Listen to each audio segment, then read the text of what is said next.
Hey, everybody, welcome to the Addiction Unlimited podcast, where you get to learn everything you want to know about addiction and recovery. I'm your host, Angela Pugh, co-founder of Kansas City Recovery, life coach, and recovering alcoholic. To learn more about me, you can listen to episode 0 on your podcast app or find us on the web at addictionunlimited.com. Hello, my friend. Welcome to another episode of the Addiction Unlimited podcast. I'm your coach, Angela Pugh, life coach, recovering alcoholic, and entrepreneur. And thank you for hanging out and spending some time with me today.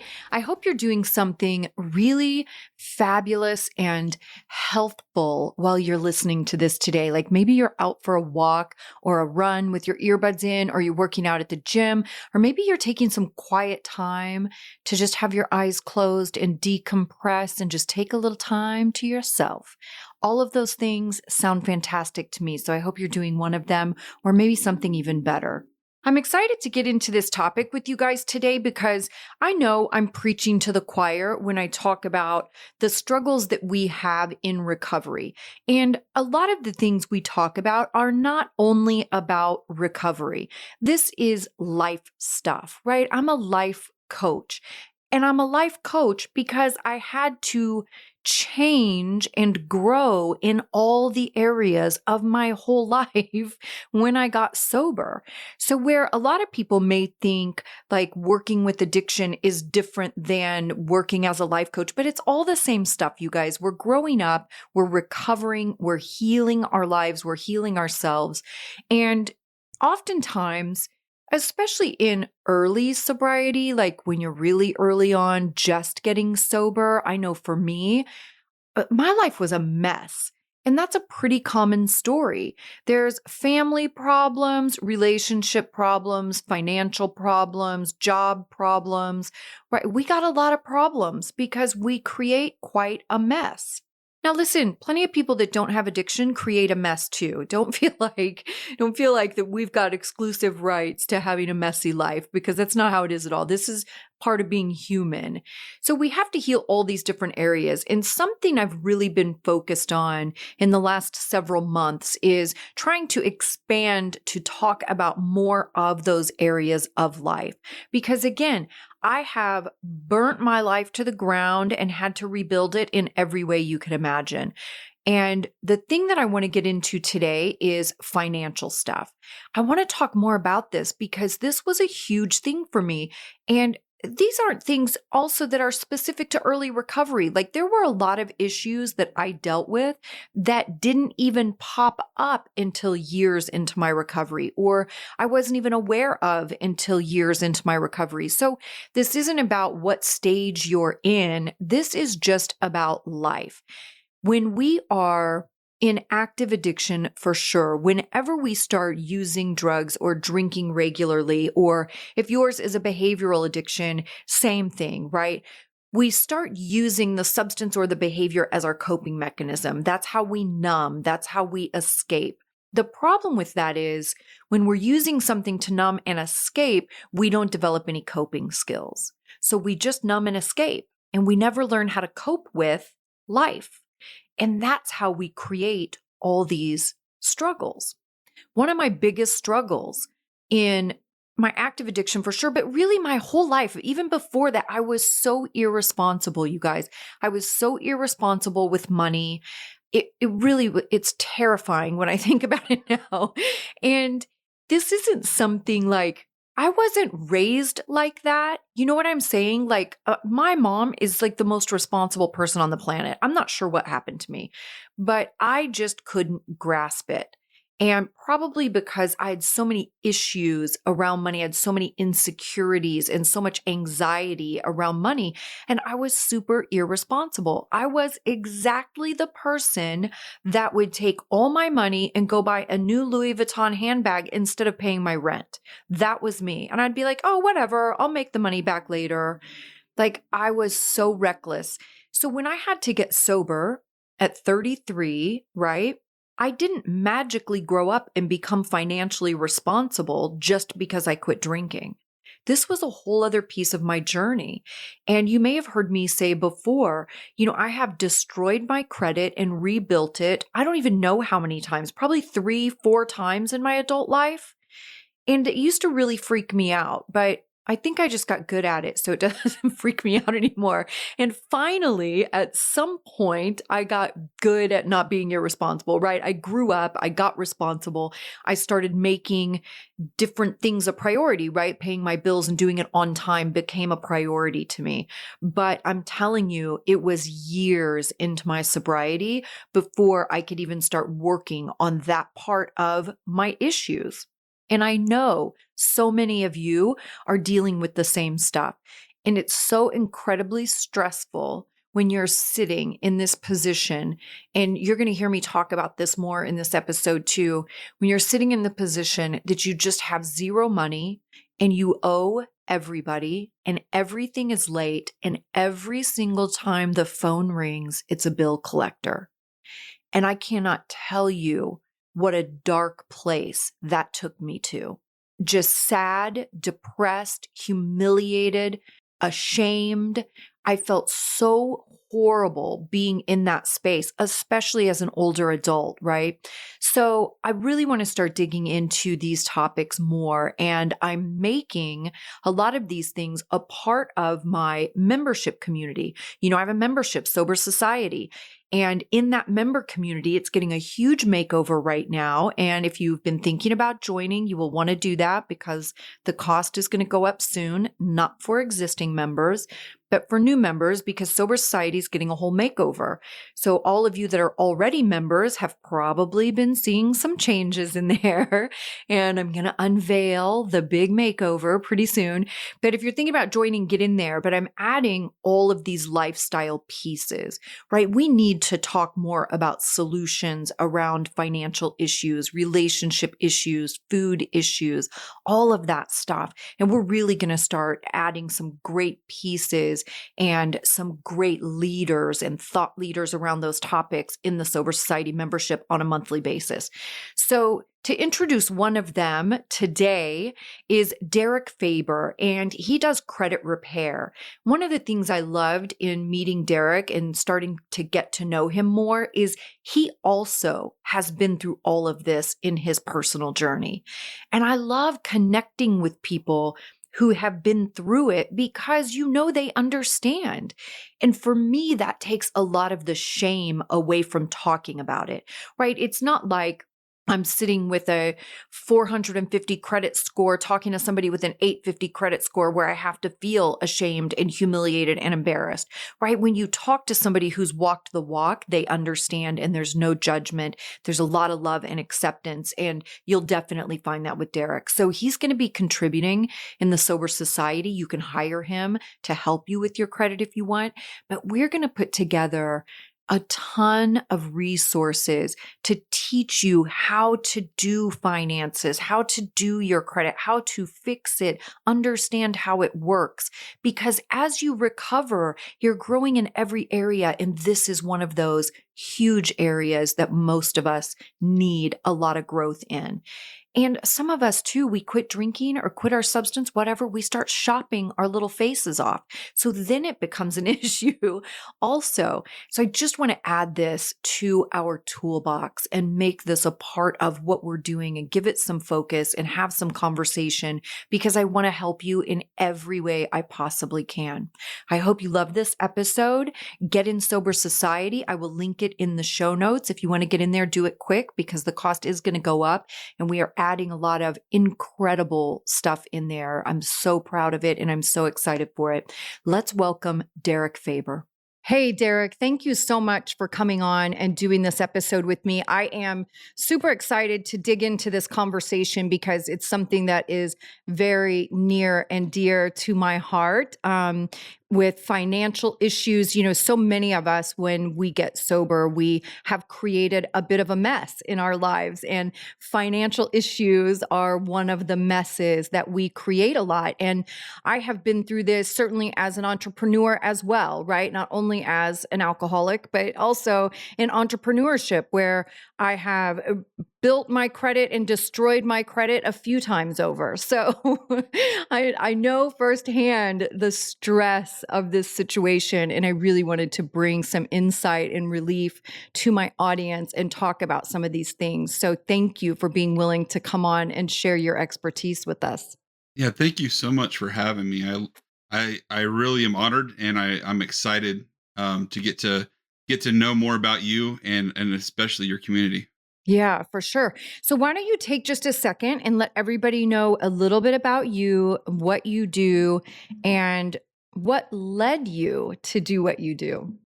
Yeah, so I um I grew up in a family where my dad's been a CFO since I was born, pretty much, and um, he had the mentality of lead by example with not a lot of explanation. And when it came time through my teenage years, he was more of a I learned the hard way, so you get to learn the hard way. As I went through college, my first day of college, I walked towards the registration office and got to what I call the famous table, where there was a free T-shirt offered for you just sign up for a credit card, and that free t-shirt ended up costing me thousands of dollars in interest because I just didn't know. And then as I've gotten older and made lots of mistakes, I've gone through a bankruptcy, I've had a house repossessed, I've been divorced, I've now have a child who's 18. I've appreciated the fact that I've struggled, so that I can have that passion to minimize the struggle of others. And that started with my daughter, in that she didn't have very many opportunities to learn about finances. And in between credit and taxes, all of a sudden you get this, you're 18 or considered an adult in society, go learn and make all these mistakes and hope to succeed. And we always joked in high school is the man's either keeping you down or the rich are getting richer, but we never really understood how. And now that I understand how, I want to empower others to make better decisions so you can live a better life for yourself. Yeah, for sure. I so appreciate too that, you talking about your story and the things that you've been through because it is the mistakes are so hard, when you're making them and when you're in the midst of them and digging your way out of the hole that you've dug. Like it's so hard and it's so stressful. But at the same time, it is how you learn all the greatest lessons. It is through hardship and adversity and making those mistakes is how you get strong. So it's like you have to do one to be able to do the other. That is how we learn. Yeah, no, I mean, there's all kinds of analogies, whether it's pressure making you that diamond, and all those different things. But when you go back and look at life, it's the pain that you have. If you're living in a life that you're just passive and you don't feel that desire for change, you're not going to do anything to change. And so it's you have to go through those painful moments for you to make that decision to either educate yourself or make better decisions to make that change. And until you get to that point, you have to want to do it yourself. And that's part of what I had to accept in this business, is that I can't put it on my shoulders to drag somebody across the finish line. I have to help empower them and their decision making to get there themselves, and give them that education so they can do it. Because ultimately, you can be a great motivational speaker and you can do whatever you can, but you're not going to make decisions for people in every day. And especially in finances, people don't want to be told what to do with their money. They just want to learn how to make better decisions so they're still in power and control of their own finances. I just wanted it to go away. Yeah. That was Yeah. that was my desire. I just wanted it to go away. And listen to my I was so irresponsible.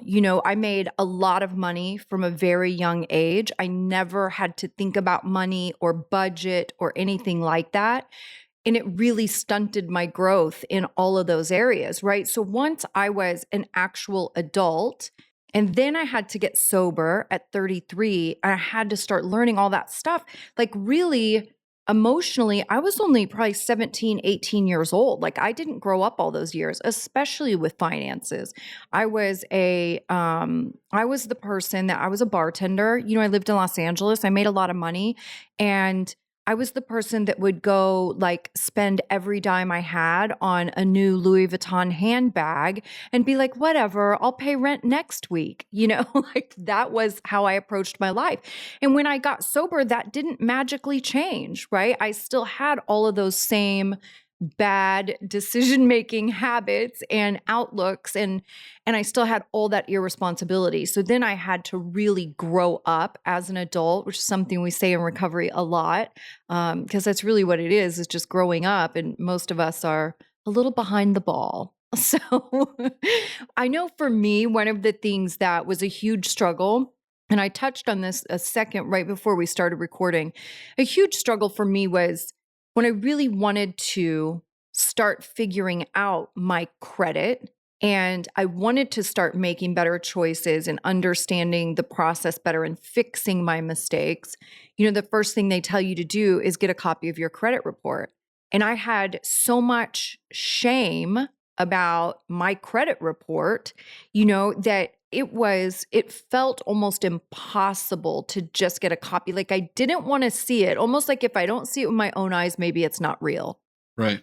And ignorance is bliss in so many different areas, and especially with credit and finances. And you have this mentality of, okay, I know that I'm bringing in this much money per month. And as long as I don't spend more than that, then I'm getting by and everything's going to be okay. And I think last week I had heard, I think the average age for somebody who's even starting to save for their retirement is like 54 years old. And by the time you're in your mid 50s, you're not retiring until either the day you die or close to mid 70s or 80s because you haven't given yourself enough time to get that nest egg. And it's sad. And I don't think we were put on this earth just to get by until the day we die. Mhm. And that's part of educating yourself and arming yourself with this knowledge so that you can just make better decisions. It's not about making lifestyle changes and wanting to become a multimillionaire that drives a Lamborghini. It's getting the same car you have but paying $150 a month less because you have a better interest rate. It's those little changes that you can make right now and give you a better life right now, not in the future, not for your kids, but the more better life that you can create for yourself right now is going to give that ripple effect for your family, for your future, for your health, for who you are right now. Yeah, no doubt. I think something that also made it feel more unattainable to me is like credit to me always felt very punitive, right? It was so punishing. Like if you miss this payment, we're going to ding your score. Like it's very punishing. And years ago, I think it's definitely different now, but years ago, it seemed like you could bring your score down very quickly, but it took a lot longer to get it back up. Now it happens pretty quickly both ways, so you can. And I think that's the message I really want to put out too is it is fixable. You can fix this and you can see some results pretty quickly. You can see your score go up pretty quickly with making a few simple changes. But it does require better decision making and it does require some discipline and I talk about a time in my life that I had, I owed a bunch of money and I lost my first business many years ago. And I had to cut my lifestyle down to nothing because I owed a lot of money from losing my business. And I literally had to cut my lifestyle down to nothing. I moved into this little bitty tiny apartment that was like $650 a month. Like I didn't buy myself a Starbucks coffee for almost 2 years, and that's the sacrifice I had to make in that time to get back on my feet. And it's the same way with your credit and your finances. Like you can't think of it as an overnight thing or be mad when your score doesn't go up 150 points in 2 months. Like it is going to take some time and it does take some sacrifice. So for somebody that might be just starting that process today, how would you recommend they get started? So there's when you're building a foundation in any part of life, and especially in recovery, you have to do a lot of self-reflection. You have to understand who you are, and you have to understand your strengths and your weaknesses, and you have to put yourself into position to succeed. There's clients of mine that are like, I cannot do a credit card because I'm going to go max it out. And I'm like, great, you already know that. I would rather know that now than find that out 3 months from now. So then we'll get you a credit card account and you'll never bring that credit card outside of your bedroom, or you'll even shred it. All you need to know is the numbers on it. And we'll set up auto pay on your utilities that you're already paying anyway. And then you'll just make the payments like you're already doing anyway. I don't want to add more bills to you. I just want things to go a little bit smoother and do things with purpose. And so the first thing is really like pull up a bank statement and see where you're spending your money. Because it's really easy to say, I can't afford something before you even know what the cost of it is. But if you go back and see where your money's going, you can say sacrifices, like you were saying, what can I do to curb my spending so that I can afford this? Then it becomes a choice. Which do you prefer? Do you prefer to go out to eat every night of the week, or are you going to cut it back to 2 or 3 nights? Do you prefer getting to Starbucks every morning, or can you make it yourself 2 or 3 times and make it more of a special event for yourself? These aren't things I'm telling people to do, but I'm opening people's eyes so they are making those decisions themselves. And then we have a good foundation to go with. And then the next step really is understanding how credit works. There's 5 components to a FICO score, and the first two make up 65% of the whole score. So really, if you just focus on 2 areas, you can get yourself over 650 points. Not overnight, but just understanding how it works can influence your decisions so that you set yourself up for success. And that's all we really need in life, is to understand how your decisions are interacting with your future end goal, and then making the right decisions to empower yourself for success and minimize the risk so that you're not setting yourself up for failure. That's so good too, to just start thinking about those small things, like you're saying, like cutting out the coffee, whatever the thing is. I know for me in that time too, like I cut cable because my cable was almost $200 a month, which is absurd for television, but I am a TV addict, so I was willing. But just to think outside the box, like what are a lot of those little expenses? And also, when you get comfortable spending, you really lose sight of what you're spending on. And when you do something now, like look at a bank statement and see where your money is going, that is a very humbling experience. When I started to realize how much money I spent on fast food, and, like the majority of my transactions are food related, whether it's going to the store or going to a restaurant, it's like, oh my gosh, like what am I really doing? This is crazy.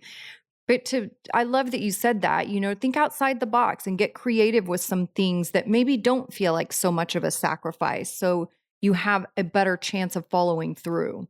And don't take the things that make you happy away from yourself. Get creative and figure out other ways to continue that happiness. Just because you have a morning cup of coffee every day doesn't mean you stop. Maybe you make it yourself, or like I said, you make it a treat. You do it in a way where you're still giving yourself happiness. And because if you're making this a miserable experience and journey, you're gonna stop doing it. That's And right. as you're doing this journey, you're going to start to realize that there's more trade off than financial gain. You're going to start to see, okay, I'm spending $200 a month on a cable bill that I really enjoy, but what if I cut that back to Netflix only for $20 a month?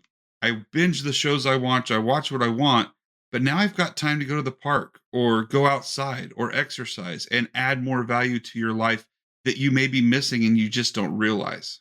Well, Derek, we didn't have Netflix back then. Well, We have all those options now. right. But it is prioritizing too. One of the things, talking about that, the payoff that you get and what this really opens up for, I want to speak on the other side of that in what it really costs you, right? Being financially irresponsible, being behind on your bills, where your debts, your credit card debt especially, gets so big that you can't even keep up. You can't afford to pay your bills. Like, I think most of us have had those times, right, where the money coming in is less than the money going out. And I know for me, those were some of the most stressful, sad, depressed times of my life. And when every single time my phone rang, it was a bill collector, right? So every time I looked at my phone, it was this reminder of the shame and the guilt and the embarrassment and like, you suck, you're a bad person, you can't get it together, what's wrong with you? Every single time the phone rang. And something I did in my last stint with this years ago was I blocked all the numbers. And I know debt collectors will not like to hear that, but I literally couldn't take it. I mean, mentally and emotionally, it was taking such a toll on me, even to a point of having some suicidal thoughts. Like I just felt like I would never be able to get out of this. And it was nonstop all day, my phone ringing with debt collectors. And there was just nothing I could do. And so I blocked all those numbers. And it was also, hopefully the final humbling moment that got me to go, okay, Angela, you really got to get it together here. This isn't how you want to live your life. Like you've got to figure out how to reprioritize and make better choices because you can't live in this kind of stress. And that was so hard for me. And I didn't realize that part of the toll it takes on you, right? It's not just about getting better interest rates and saving money on your mortgage or your car payment. Like there is an emotional and psychological component to this that costs a lot. And you have a different level of confidence when you know you've got your stuff together. So true. And like I told my daughters, I've got 2 daughters, and I preach to them, the most attractive part of any woman that a real man will tell you is your confidence. Hmm. Self-confidence is so attractive. And when you don't have it, that's when people prey on you. But when Hmm. you do have it and you walk with that air, that's when you have people's respect. Hmm. And you deserve that respect. But unfortunately, it takes you to get to almost a breaking point for you to realize that you need to change what you're doing in order to get that respect. So you mentioned earlier, you mentioned bankruptcy, and this is something that I'd like to touch on. I know we can't go in crazy detail about it because it's a very big topic. And luckily, you are going to be a part of our Sober Society membership community, so we can go in more detail in the Sober Society. But I would love to know for people out there that are struggling with this because, coronavirus has brought on a whole new set of issues with finances and mortgage and all of those things. Um, when do you know, or how do you assess when is it time to file for bankruptcy? I can't think of a time that I've actually recommended somebody file for bankruptcy. Most of the time, the people that you owe money to are willing to work with you on a plan to get out of that because it's cheaper for them to know that they don't have to fight to get paid Right. than to deal with all that. And even if they go through that, they're not guaranteed the full balance. So they want to not have to spend money to chase you around. Especially with what we've gone through with COVID, we all know that our lives are totally different today than they were 2 years ago. And Yeah. so as we have changed and grown and matured and understand that we need to take care of our debts, um, communication is scary. Asking permission to change a plan that you've signed a contract with is not easy. And there's always a chance they're going to say no, but where are you going to be differently than if they say no than where you are right now? And even through COVID, there's home mortgages, there's auto loans. The lenders, if you called them and said, "Listen, I'm going through a tough time. I need give me 3 months," I they will push your payments to the end and roll it over to the end of your extended period of time and give you that 3 months of no payments. You just have to not be afraid to ask for it. Credit card companies will move your due dates. You have to be willing to be vulnerable and say, "I'm hurting right now. It's obvious you're seeing this because I'm late month after month, but I don't want to be. How can I partner with you to get caught up so that we can turn this negative account into a positive account and then come up with a plan to do that?" I love that. That's so good. And they really are, most places really are willing to work with you, especially when you reach out to them. I just was Yeah. always too scared, right? And too ashamed. I mean, that's really what it came down to is I just felt like a loser. I was so shame filled about being in that position and so embarrassed to even talk to somebody on the phone. It was just really hard. But a lot of that comes down to your mindset, because when you are wanting something from somebody else, you want to feel like a person. But in the back of your mind, you realize in most cases, especially with big companies, you're just a number to them. So when they need something for you and your pride's in the way, tell yourself you're just a number to them. You're not Mm. that person that they're going to judge or care that much Hmm. about. You're that number to them that they want to get back on the positive side of their sheet, so they're not chasing you down for a payment. And then your apprehensions and the feelings that you're having about yourself are not as important because you're not important to them. And sometimes, and it sucks to say, but the way you approach things most of the time the biggest barrier you have is yourself. For And so if you sure. remove Yes, yourself from that equation and stop making it about you, you can get a whole lot more done. for sure. Yeah. So I have heard in various places that when it comes to debt, that you start paying off your smallest debt first.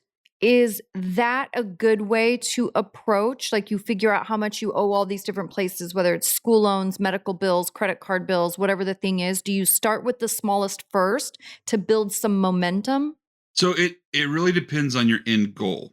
So like with student loans, normally that's your biggest debt anyway, but it's also a pretty low interest government backed loan that's not going to be as financially of an obstacle to just make your minimum payments on it. And it actually is really good for your credit if you're just making them on time.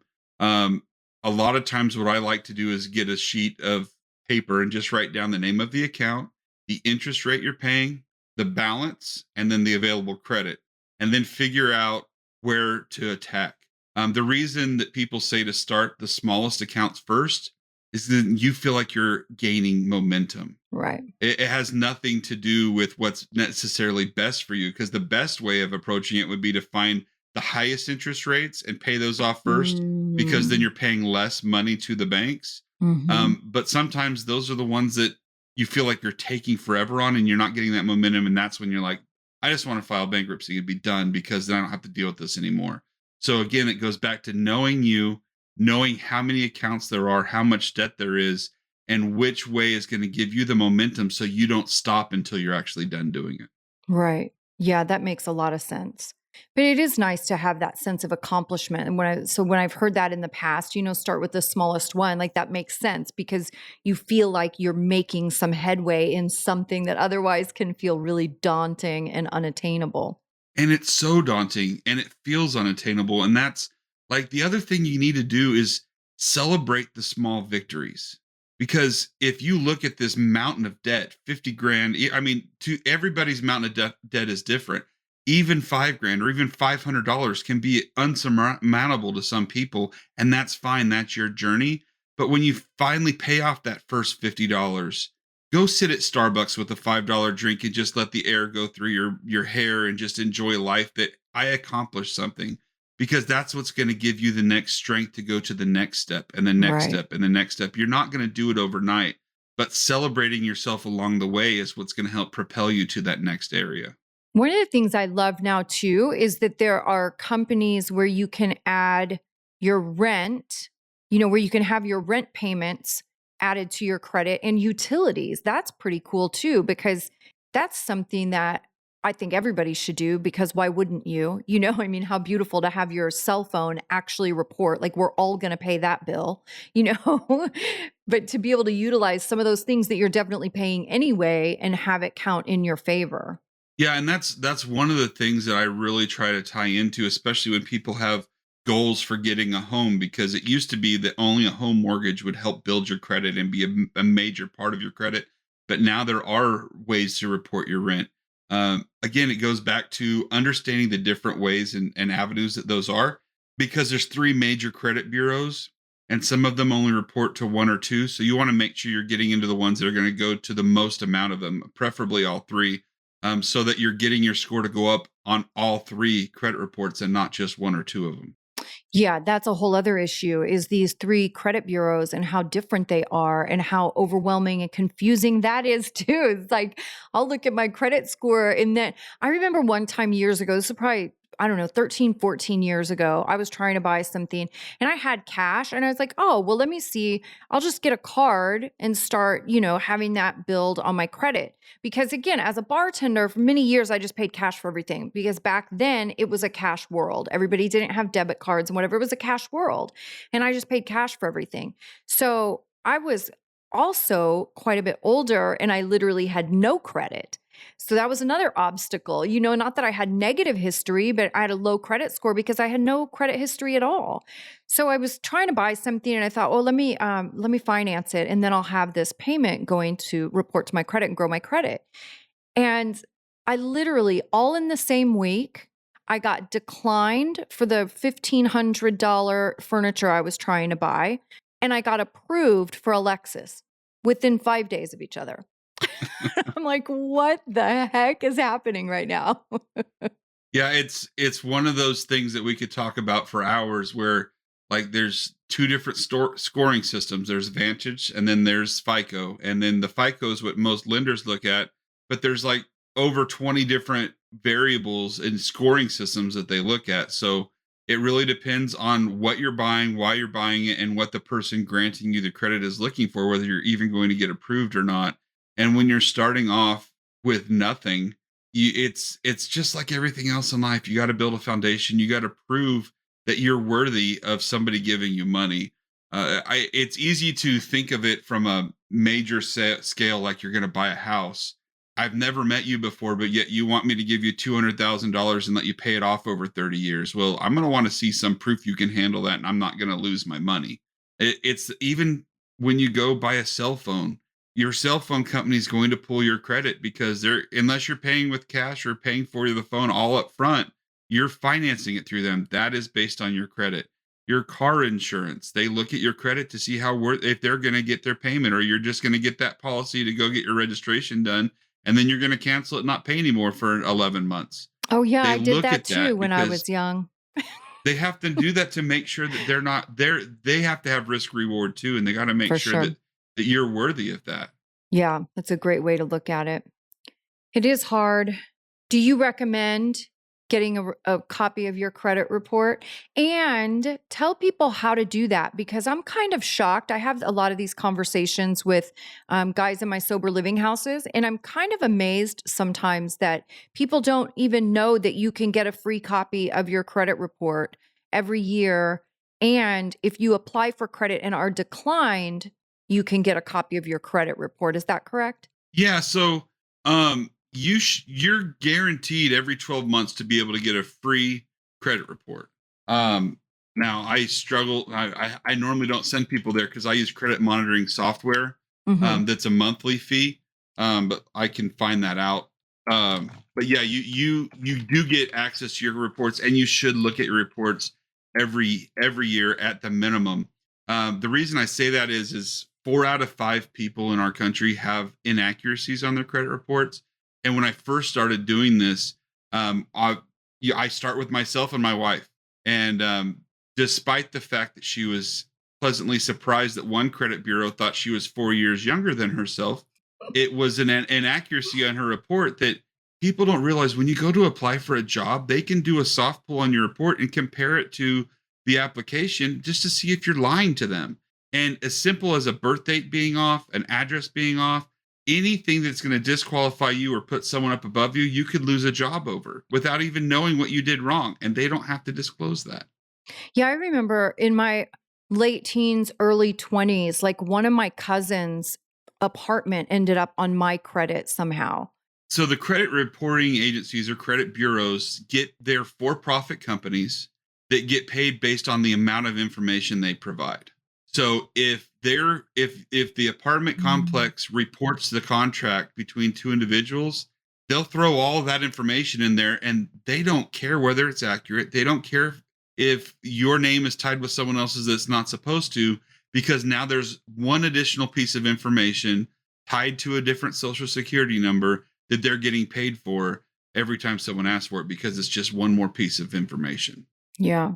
I think it's to get your free credit report every year is just freecreditreport.com, I think. And I will look that up for you guys. For all the listeners, I will look that up and I'll put it in the show notes. Yeah, freecreditreport.com is one, annualcreditreport.com is one, but there's one, the official one, Oh, okay. because just like anything else, they say that they're free, but then you're going to get spammed with ads, or they're going to sell your email address, and so you're going to get a bunch of spam from it. There's a lot of places when the government mandates something, they realize that there's a way to monetize it. So they'll stay within the guidelines, but then they're going to add their way to make it, and for them to bring in some revenue, whether it's selling your information on it in a different way. So here it is. It's annualcreditreport.com is the actual source for all 3 free credit reports. Okay, perfect. And I will link that in the show notes for everybody. And Derek, thank you again for having this conversation with me. For anybody that's in the Sober Society membership, you will see more credit and financial tips coming up with Derek. You can also hire him to help you with your credit stuff. I will link to him in the show notes as well. Derek, is there any last parting words you want to give our listeners? Just, I want you to realize we've all been there. Yeah. And that there's no judgment, and that the first step is just knowing where you're at and creating a plan to get out of it, and then just implementing the plan. It seems overwhelming, but if you take it a step at a time and you set yourself up with people that want to support you, then you're going to get through it. And it may seem like the end of the world, but it's not. Yeah. Agreed. I love that. Thank you again. Thank you for having me. You've reached the end of another great episode of the Addiction Unlimited podcast. Candid and honest conversation about addiction and recovery. Be sure to visit us at addictionunlimited.com to join the conversation and access show notes and links to everything we talked about. Love this episode? Please take 30 seconds to subscribe, rate, and review on iTunes to help us improve and give you the information you want. Thanks for listening. See you next week.